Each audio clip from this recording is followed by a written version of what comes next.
Welcome to Power for Living, a broadcast brought to you by the Orchard Knob Missionary Baptist Church, located at 1734 East 3rd Street in the city of Chattanooga, Tennessee. Opens doors that I cannot see. Jesus will. Jesus will.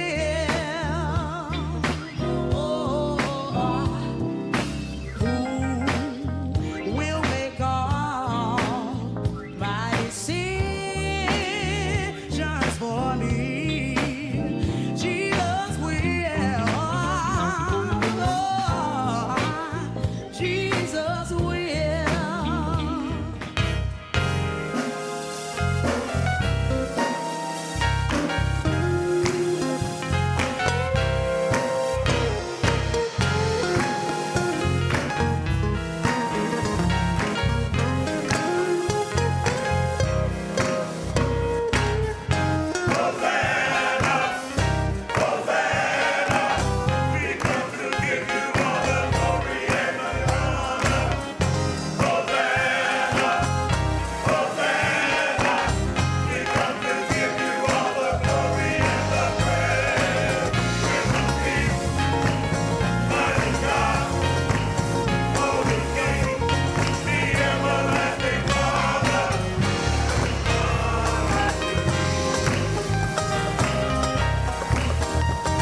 orchard now.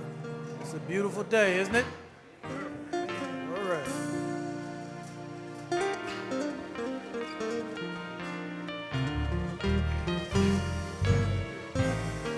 I pray we'll all be ready. I pray we'll all be ready. I pray we'll all be ready for his return. I pray we'll all get our business straight so we can all meet at the gate. I pray we'll all be ready for his return. Two men walking by the road, one of them had a heart pure as gold. The sky was split and the pure heart raptured away. But the other one left behind, who did not purge his heart in time, cried to the Lord, but for him it is too late. I pray that we'll all be ready. Oh, I pray we'll all be ready. Pray we'll all be ready for his return. I pray we'll all get our business straight so we can all meet at the gate. I pray we'll all be ready for his return. Man and wife in their bed, one of them by the Spirit led. The rapture came and took that one above. The other one woke on the next day to find their loved one raptured away. Oh, what a way to lose the one you love. I pray that we'll all be ready. Oh, I pray we'll all be ready. You gotta be ready. I pray we'll all be ready for his return. I pray we'll get our business straight so we can all meet at the gate. I pray we'll all be ready for his return. Mom and children in the mall, when Mama heard the master's call, she was swept to the by and by. It's hard to rely on your mama's prayer when your mama is no longer there. Learn how to pray. Learn how to pray while you still have time. Yeah. I pray we'll all be ready. Are you ready? I pray we'll all be ready. You gotta be ready. I pray we'll all be ready for his return. I pray we'll all get our business straight so we can all meet at the gate. I pray we'll all be ready for his return. Oh, I pray. All be ready. Yes, I pray. I pray we'll all be ready. Are you ready? I pray we'll all be ready for his return. I pray we'll give our hearts a search so that we won't be playing church. I pray the Lord be ready for his return. Yes, I pray the Lord be ready for his return. Oh yes, I pray the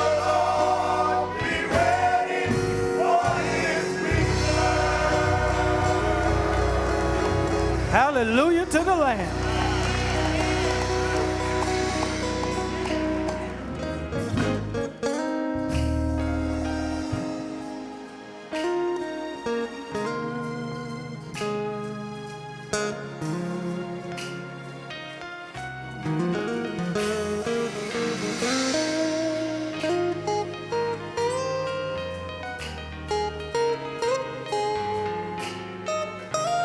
Let's bless the Lord, y'all.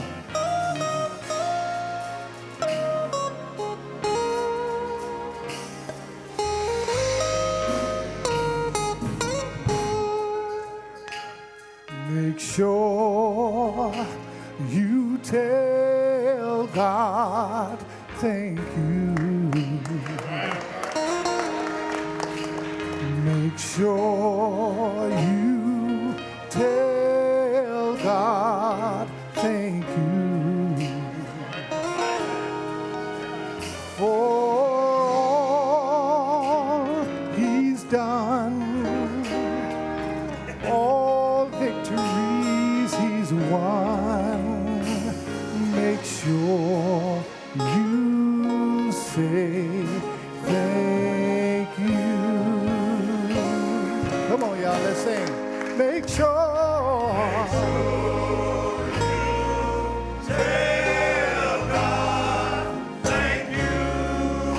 Come on, bless the Lord. Make sure. Make sure you tell God thank you for all the things He's done. For all He's done. All the victories. All victories He's won. Make sure.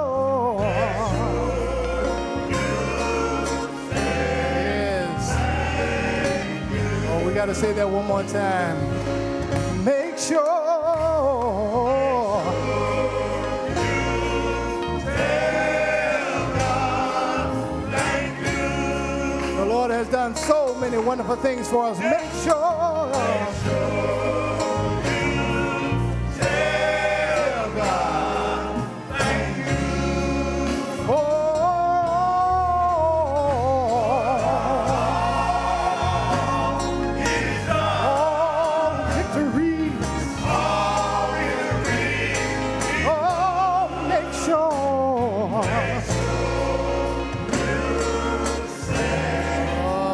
Y'all can say this with us. Just come on, sing this with us.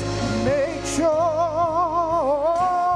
Make sure you tell God thank you. He's done wonderful things for you in your life.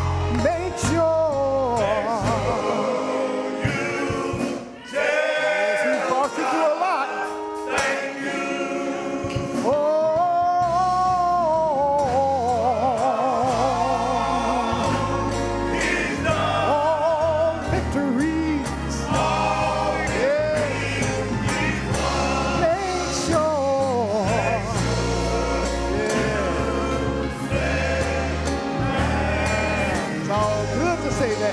Now you can say this. Sometimes you can say this. Thank you, Jesus. Thank you,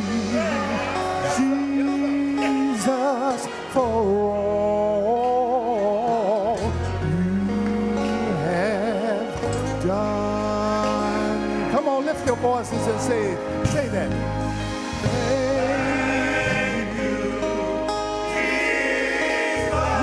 Thank the Lord.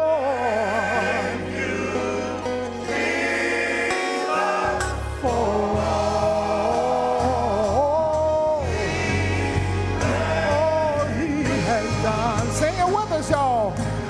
Thank you, Jesus. Thank you, Jesus. Thank you, Jesus.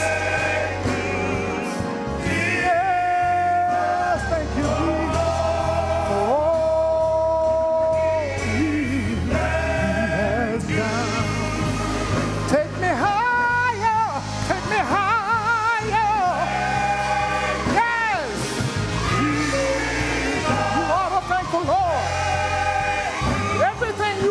He's given it to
come to tell God thank you?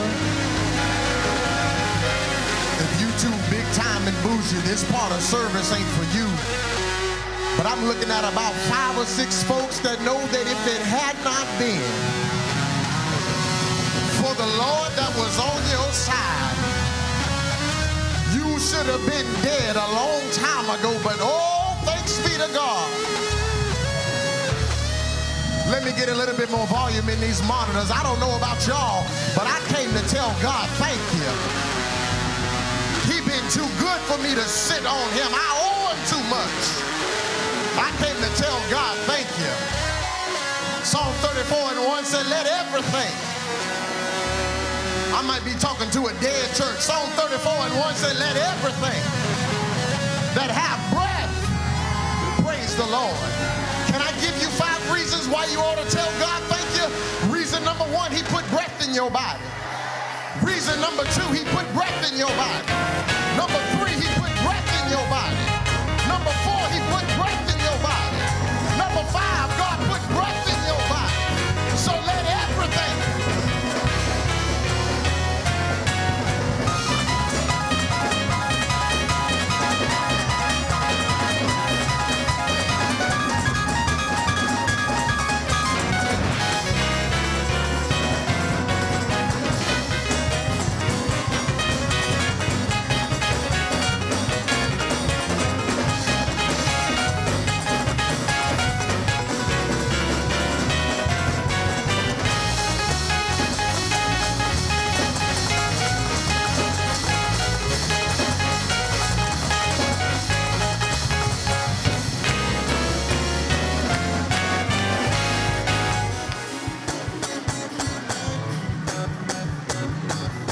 Enjoyed worship this morning, can you give God a hand praise? If you've enjoyed worship, give God a hand praise. Can we bless God for our male chorus who blessed us this morning? We thank the Lord for each and every single one of you. This is my first time here in this part, and I see that y'all know how to have church in Chattanooga. Can we thank God for your pastor who has been such a wonderful leader? Y'all can do better than that. I didn't say thank God for me. I said thank God for your pastor. We reverence and honor him. It takes a special kind of person. If he wants to be a pastor, it takes a special kind of person to be a pastor over black folk, Baptist black folk, missionary Baptist black folk. And so we thank God and we honor you for this opportunity and your leadership. And then for his wife, First Lady. Is First Lady in the house today? There she is. Let's bless God for First Lady. There she is right up front. Bless God for her.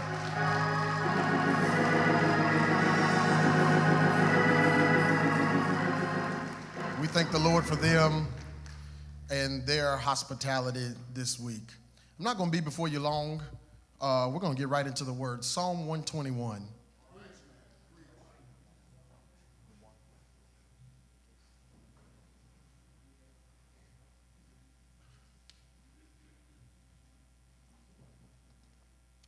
Psalm 121, very familiar passage of scripture, but I'm hoping we can get fresh water from a familiar well. Psalm 121, we're just going to read the first couple of verses, and the King James should read like this: I will lift up mine eyes unto the hills from which cometh my help. My help come from the Lord, which made heaven and earth. That's enough right there. We're going to talk from the subject this morning, help from on high. Help from on high. Repeat after me, help from on high. No matter what translation you read this morning, the translators, when they were making this scripture, did their best to translate from the original Hebrew language while keeping the original message of the scripture. Oftentimes you find out that they had to make it so plain that when you read your Bible, you can understand what it says.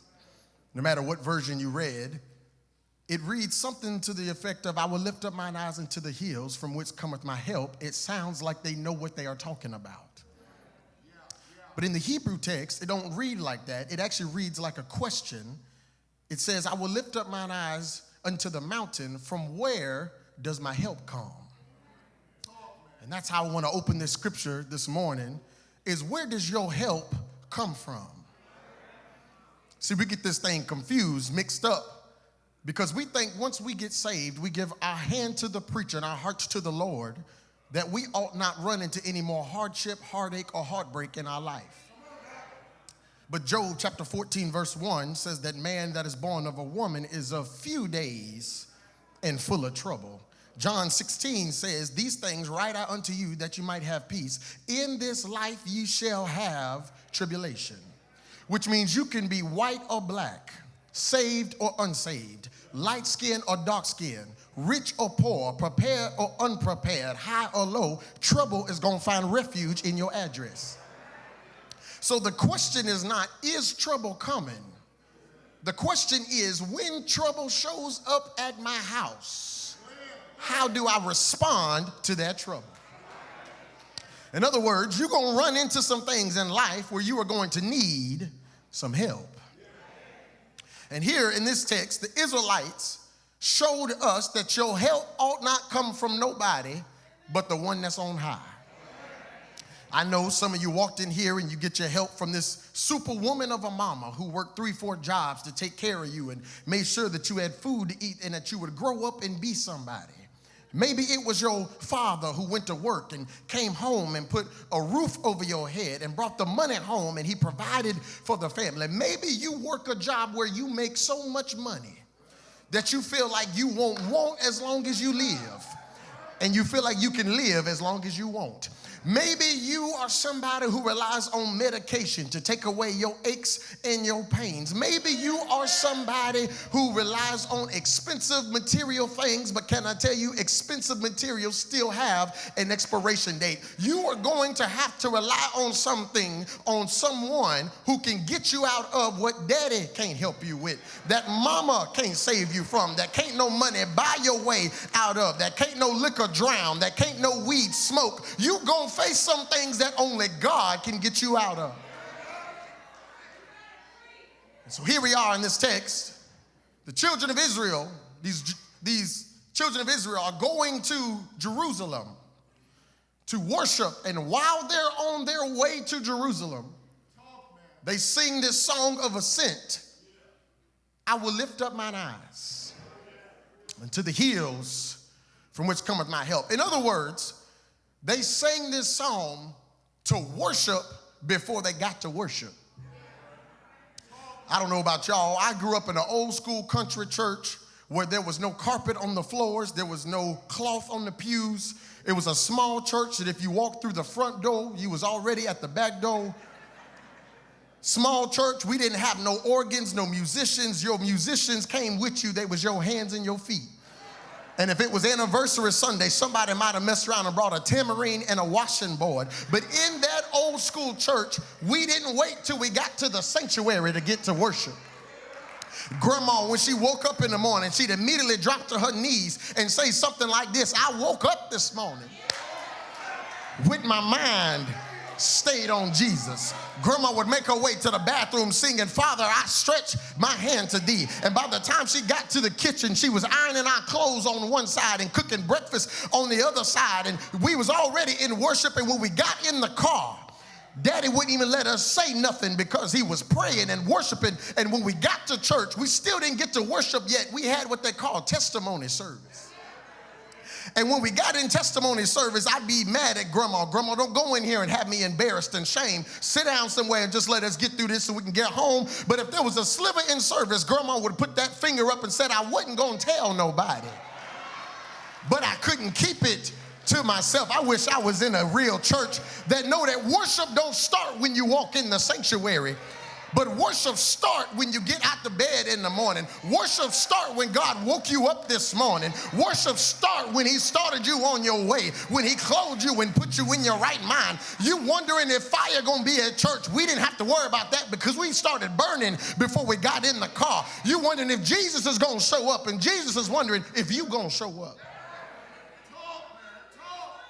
They worshiped before they got to worship. And they quoted this psalm, and they said, I will lift up mine eyes into the hills, from whence cometh my help. My help comes from the Lord, which made heaven and earth. There's a lot to unpack even in these two verses, and I don't think I'm going to make it through the whole thing. So let me at least run it out and walk it back so you can have the points just in case I don't finish. He said, I will, that's proclamation. Lift up, that's elevation. Mine eyes, that's observation. Unto the hills, that's inspiration. From whence cometh my help, that's origination. My help, that's alleviation. Comes from the Lord, that's my foundation. Which made heaven and earth, that's creation. Now that we ran it out, let's walk it back.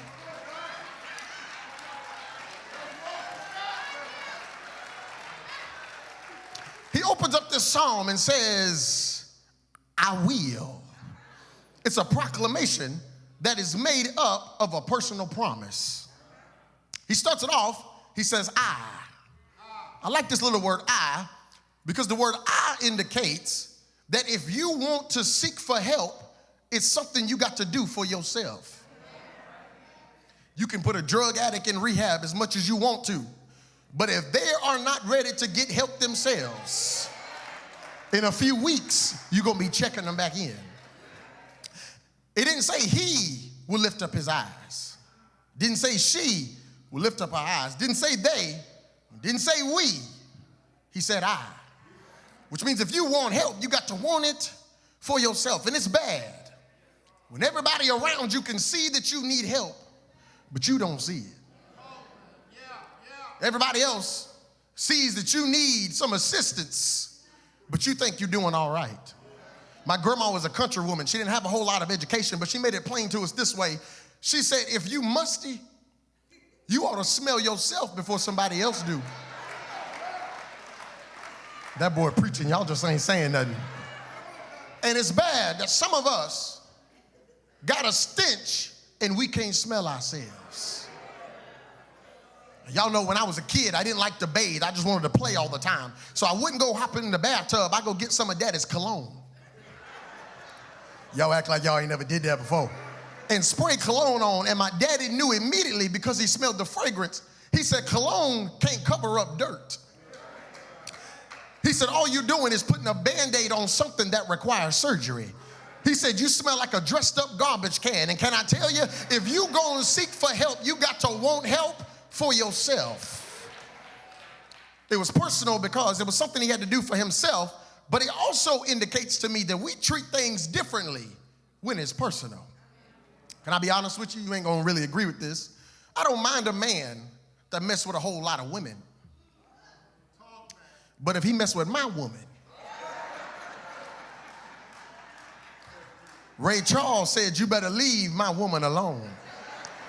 Jasmine Sullivan said she would bust the windows out your car.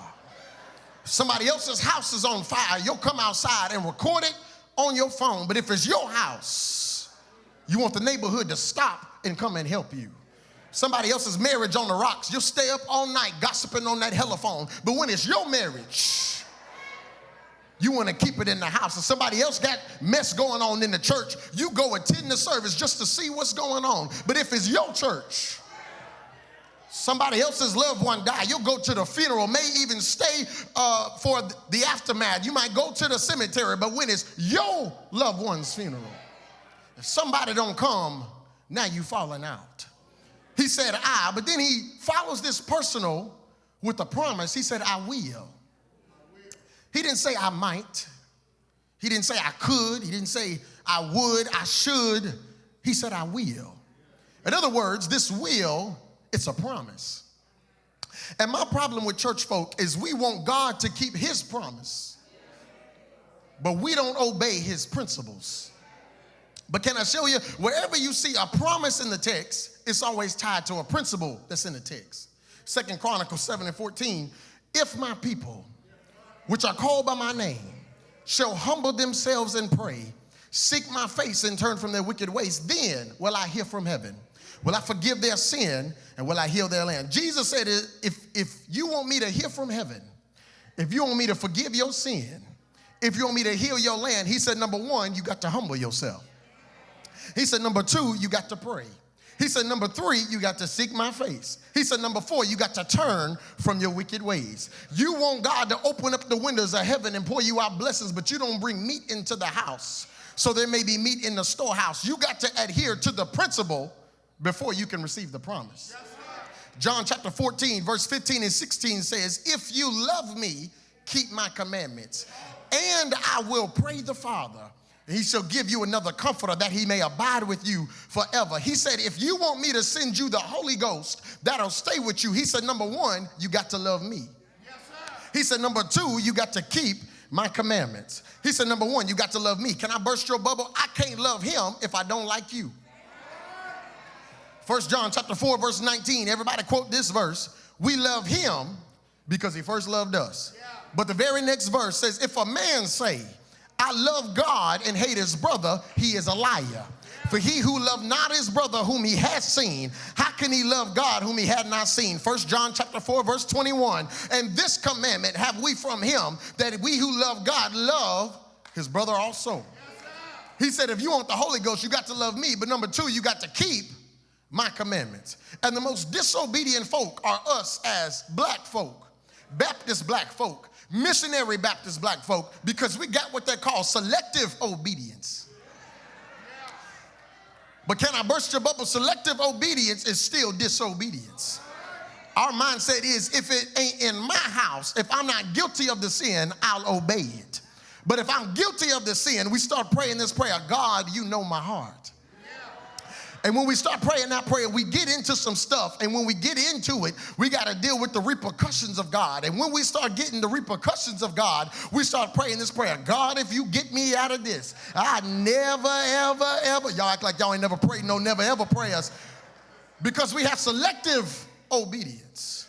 But he said, I will. I will. But then he moves on and says, lift up. These two words, lift up, in Hebrew, lift up means to raise, or it means that you should carry. The word raise comes from the little idea of rising above or coming up, which means if you want to walk with Jesus, you got to rise above some stuff. And you can't expect to soar with eagles and you surround yourself with roosters. Roosters make a whole lot of noise, but they ain't going nowhere. And many of us trying to be eagles with rooster mentality. But if you want to walk with God, you got to rise up in your mentality. Rise up in your attitude. Rise up in your prayer life. Rise up in your fasting periods. Rise up in your relationship with God. See, when you soar with eagles, eagles will say, you can take off. Roosters will say, I wouldn't do that. Eagles will say, you can go higher. Roosters say, I'm comfortable down here. Eagles will say, go hunt and look for what you want. Roosters will say, wait on somebody to come give it to you. Eagles will make their nest on the top of a mountain. Roosters say, you got no business being that high. Stop trying to surround yourself with eagles and you got rooster mentality. He said it means to raise, but then it means that you should carry. This word indicates that there's a weight associated with the load of lifting up. And the reason you ought to be kind to folks when they walk in church is because you don't know what they had to carry just to get through the door. You judging somebody based off of how they look and what they dressed and what they smell like. You don't know what they had to carry to make it through the door. If I had time to tell you everything I've been through, you still wouldn't believe me, because some folk just don't look like the hell that they've been through. If you look to your left and your right, everybody in this church is carrying something you know nothing about. Somebody walked in and they got the weight of a loved one on their shoulders.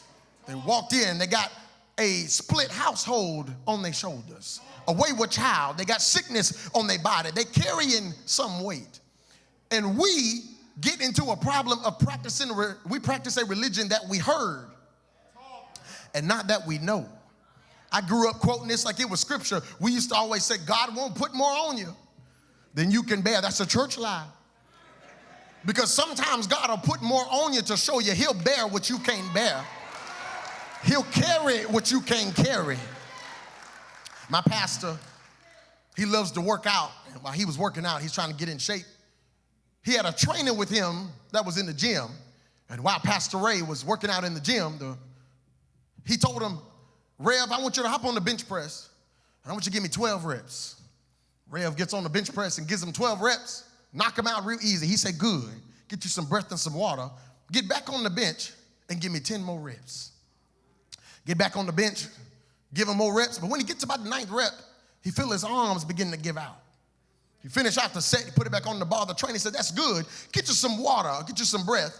Get back on the bench. Give me 8 more reps. Get back on the bench. Put some more weight on the bar. When he gets to about the 6th rep, he can't pick the weight up no more. But the trainer don't let the weight fall and crush Pastor Ray. While Pastor Ray is under pushing, the trainer give him what we call a spot. So while Pastor Ray is pushing, the trainer is pulling. And when Pastor Ray can't push no more, the trainer will pull what he couldn't push.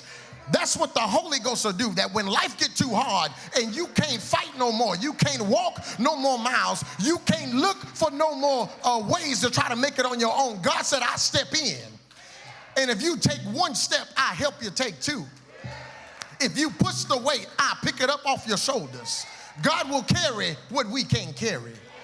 He said, I will lift up mine eyes. That's observation. I got to hurry and move on out of here. I've held you too long already. Mine eyes means that usually people travel in the direction that they are looking. And our problem is, the question I have for you today is, what are you looking at? He didn't say I lift up my hands unto the hills. He didn't say I lift up my feet and walk up the hill. He didn't say I lift my knees and crawl up the hill. He said I'm just going to look. Because the Israelite believed if I could look long enough, sooner or later I find myself traveling in the direction that I'm looking. I found out in my research that it takes the same amount of muscles in your neck to lift your head as it does to drop your head. But the only difference is when you drop your head, that's your body's natural resting position, which means that you're comfortable with your head down. It's natural. It's in your nature, which means also when it comes to this spiritual walk, it's in our nature for us to just be down. Psalm 51:5 says, behold, I was shapen in iniquity and in sin did my mother conceive me, which means that when I was born, I was going down. And I found out that wherever you look becomes a product of your environment, which means if you look down, you find yourself talking down, acting down, attitude down, mentality down, friendships down, family down. And if you stay down too long, you become no good and low down. But if I can lift mine eyes unto the hills, even if I'm looking at hills, I can find some help. If I'm looking at the sky, I can find my Savior. You got to force yourself to look up. He said, I lift up mine eyes unto the hills. My first question was, where does your help come from? Second question was, what are you looking at? My third question is, why did the children of Israel look at the hill if they said in the second verse, their help come from the Lord? They're looking at the hill, but the help come from the Lord. Work it, man. Work it. Because the hill was not the help. The hill was just inspiration. Why was it inspiration, Alex? The first reason that the hill was inspiration is because God was the one who made the hill. In other words, the hill was a representation of what God had already done. And when you come to church on Sunday, you ought not come looking for no miracle, no money, no message. You ought not come looking for no man, no manicure, no massage. But you ought to come looking and knowing that all I need to think about God is a good memory. Because when I look back over my life and see all the things that God has done for me, it shows me what God has already done. And when I see what God has already done, if he did it before, I know the God I serve can do it again. If I can rely on him then, I can rely on him now. But we get amnesia when it comes to God. We seem to forget how he woke us up in the morning. We seem to forget how he kept our children. We seem to forget how he kept our parents. We seem to forget how he delivered us the last time. If he could deliver you out of slavery, he can deliver you from the valley. If God can deliver you from a low place, he can deliver you from anxiety. If he can deliver you from anxiety, he can deliver you from sadness in your heart. The God I serve, if he did it one time, he can do it again. The hill, number one, God was the one who made the hill. But number two, the hill was inspiration. And I got to get on out of here. I wish I had a voice. The hill was inspiration because the hill reminded them of where their help came from. How did it remind them, Alex? Because the hill is a high place. One of the attributes of God is that he's high and he's lifted up. It was Isaiah who said, in the year the King Uzziah died, I saw the Lord and he was high and lifted up. When Elijah had the God contest about which God would answer by fire, he did it up on Mount Carmel. When Moses got to see the promised land, he went up on Mount Nebo. When Moses received the 10 commandments, he went up on Mount Sinai. When Jesus was here, when Jesus prayed, he went up on Mount Olive. When Jesus was transfigured, he went up on Mount Hermon. When Jesus died, he died up on Mount Calvary. The reason I look at the hill is because the hill remind me of where my help come from. I wish I felt better. I start tuning a little bit. My help remind me of where the hill remind me of where my help come from. And can I tell you, when I come to church, the pastor, he ought to be a hill. The deacons ought to be a hill. The choir ought to be a hill. The usher ought to be a hill. The greeters ought to be a hill. The front desk receptionists ought to be a hill. They not my help, but they remind me where my help come from. I grew up in a household where mama was a hill. My daddy was a hill. Grandma was a hill. They not my help, but they remind me where my help come from. I'm going to try to close this thing with the little voice I got. He said, I will lift up mine eyes unto the hills, from which cometh my help come from the Lord.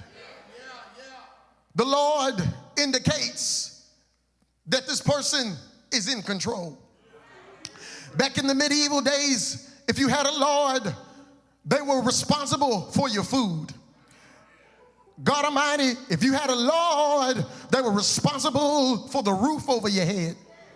If you had a lord, they were responsible for your protection. And all the Lord needed in response to your protection, your food, and your family was that you would just worship him. And can I tell you, the God I serve is the one who's in control. And all he needs is for you to worship him. Y'all gonna help me close this thing. I got a baby nephew. His name is Mason. Let me ride for a minute by myself. And my nephew Mason, he's about 3 years old. And when Christmas came, I got Mason an electric motorcycle. It had training wheels on it. It only went about 3 miles an hour. It came with a helmet and some pads. And Mason would ride this bike. And Mason, while he was on the motorcycle, he was too scared to make it go. He wouldn't push the bike forward. He wouldn't go left, and he wouldn't turn right, and he wouldn't back up. I said, Mason, I spent my hard-earned money on this bike. You better get on that bike and learn how to ride. It got training wheels on it. You can't fall if you wanted to, but even if you did fall, you got a helmet on your head. Get on the bike and ride. Now Mason is crying. He thinks his Uncle Alex is the worst person in the world because I'm trying to make him ride the bike. But what Mason didn't know was the motorcycle came with a remote control. So if Mason didn't want to ride, I could make him go from my hand. I could turn him to the left and I could turn him to the right. I told Mason, just start riding. I got the control in my hand. I won't let you get in no trouble. I won't let you fall. I won't let you get hurt. Mason's riding the motorcycle. He's going forward, but his eyes is on Uncle Alex. Mason, you got to watch where you're going. Mason said no. His eyes is on Uncle Alex. He start turning to the left. While I'm turning him to the left, over his right shoulder, he's looking at Uncle Alex. You got to watch where you're going. Mason said no. I turn him to the right, and over his left shoulder, he's looking at Uncle Alex. I said, Mason, why you keep looking at me? You got to watch where you're going. He said, I want to make sure you're still in control. I wish I was talking to somebody. The reason you got to lift your eyes unto the hills is because God, He made the hill. And if He made the hill, He'll keep you through it. Because God, He's in control. You come on now. He's in control. He can handle it. If you put it in His hand, He's in control. The songwriter said, in His hand. I feel my help with me now. All in His hand. He can handle it. That's a fact. This and that. I put it all in His hand. He's in control. He said, I lift up mine eyes unto the hills from which cometh my help. My help come from the Lord which made heaven and earth. That's creation, which means God, if He made it, He can maneuver what He made. He can mold what He made. And if God, if He made it, He can keep you through it. If He brought you to it, He can bring you through it. I got to get on out of here. I done preached over my time.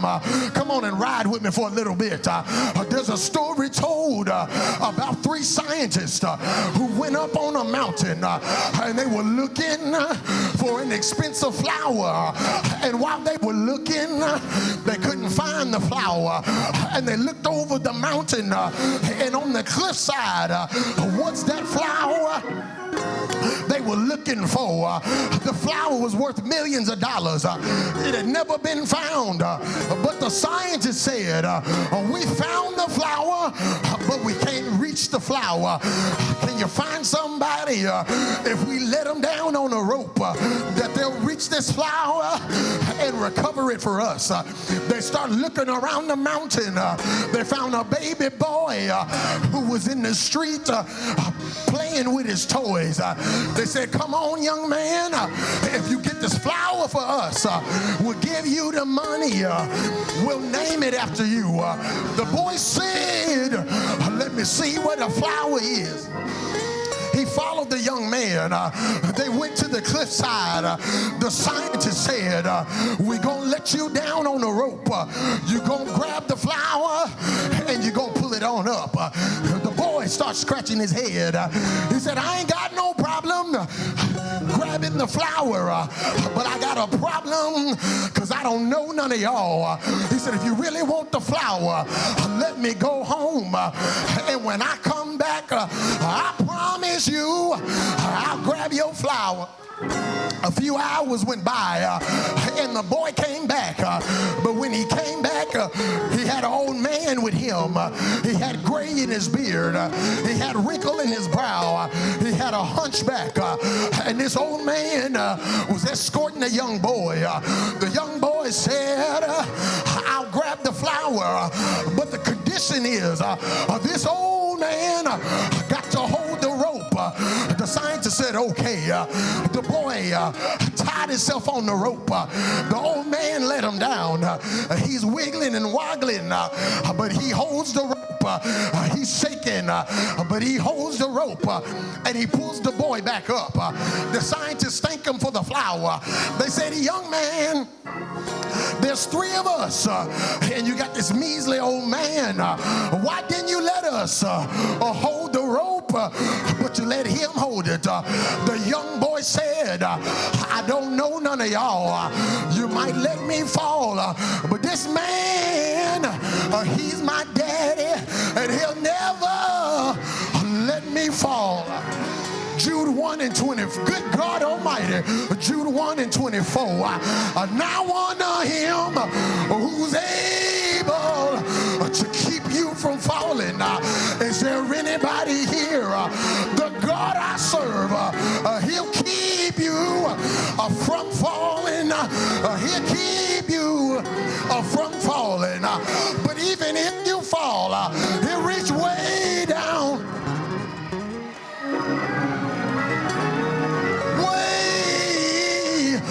Way down and pick you up.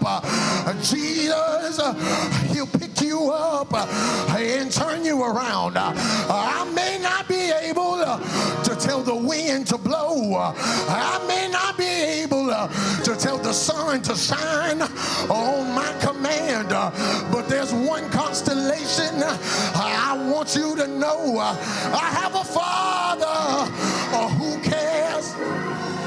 I got to get onto my seat, but touch your neighbor and say, neighbor, he's able to keep you from falling. Do you have any rivers that seem uncrossable? Do you have any mountains you can't tunnel through? God specializes in things that seem impossible, and he will do.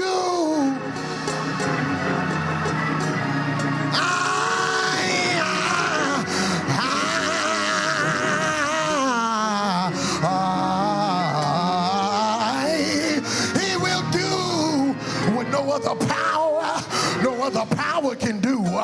If you know we got power, have church with me one time. Say yeah, say yeah, say yeah.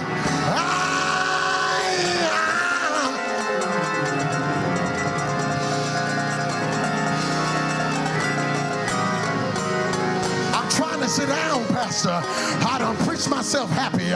Can I tell you why I look at the hill? Because out on a hill, far away, stood an old rugged cross. It was the emblem of suffering and shame. Y'all know what happened on Calvary.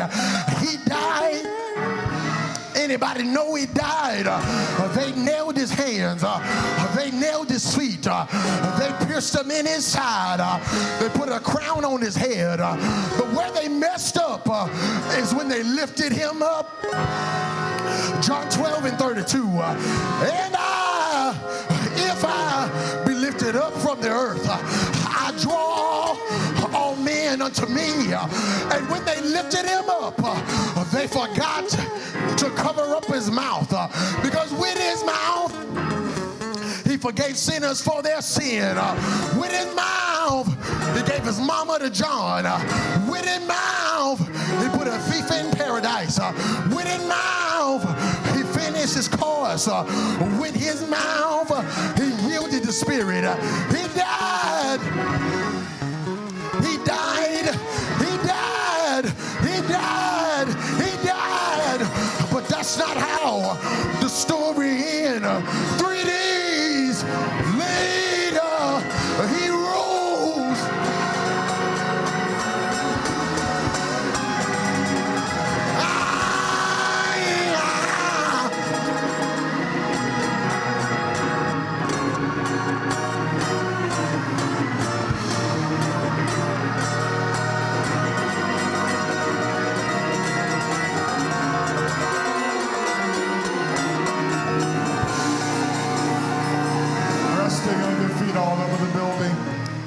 Resting on your feet all over the building. There may be persons here today. There may be persons here today who've never had the opportunity to look to the hills from which cometh your help. And you're searching for help. You're searching for that help. You're saying, Pastor, how do I find help for troubled times? How do I find help for my personal life? This preacher has preached unto us the gospel of the Lord Jesus Christ. And somebody today, you're making a decision. You're making a confession of faith. You're making that decision to give the Lord Jesus Christ your life. If that's you today, I want to extend to you that personal invitation to lift your eyes to the hills for which cometh your help, knowing that your help comes from the Lord. You don't have to question it today. God is able to help you out of the burning house that you're in. If that's you and you've never given your life to the Lord Jesus Christ, why don't you make a walk of faith today? Why don't you step out by faith wherever you are? Whatever you have going on, these men standing here today are standing, waiting to help you walk through your next decision. You say, well, Pastor, I'm saved. I'm a born-again believer. I know the Lord. I know He's my Savior. But I'm looking for a church home. I'm looking for a church family. I'm looking for a place to belong. If you're looking for church membership, I want to extend that invitation to you today. Won't you come? Man, woman, boy, girl, wherever you are, whatever is going on in your life, even if you're online, you can share it in the chat. And we'll reach out to you and share with you next steps. Amen. Come on, let's celebrate the presence of God in this place. Come on, let's give God praise for His word. Let's thank God for this preacher today. Amen. Come on, let's celebrate what God is doing in the family of God. Amen. God is able. Come on, keep it coming. Keep it coming. God, keep it coming. You keep it walking. God keeps opening doors. Come on, God is doing it. God is doing it. Somebody else is making the decision. Somebody is going through it. They're walking through it.